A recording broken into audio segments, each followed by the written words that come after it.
మేము చెన్నైకి మేము షిఫ్ట్ చేసుకుంటున్నాం అనేటువంటి ప్రకటన చేశారు. సో ఇవన్నీ సరే కసరత్తులు చేయడం ఇవన్నీ మేము కూడా మాట్లాడడం చాలా ఎర్లీ అవుద్ది. నేను గతంలో కూడా చెప్పాను, ఏదన్నా ఒక కనీసం 6 నెలలన్న సమయం ఇవ్వాలి.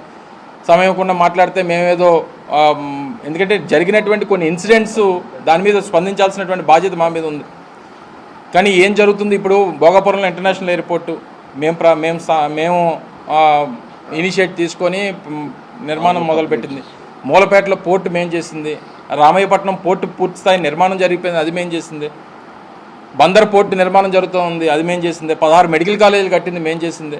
ఈరోజు చివరికి ఏ పరిస్థితిలోకి వెళ్ళిపోయిందంటే రాజ్యాంగం ఏమి చెప్తా ఉందో దానికి పూర్తిగా వ్యతిరేకంగా ఈరోజు రాష్ట్రంలో ప్రభుత్వ హాస్పిటల్ని, ప్రభుత్వ పాఠశాలని వీటన్నిటిని కూడా ప్రైవేటైజ్ చేయాలి, పీపీపీ మోడల్లో చేయాలన్నటువంటి కసరత్తులు జరుగుతూ ఉన్నటువంటి పరిస్థితులు చూస్తున్నాం తప్ప ఏదో మంచి చేయాలి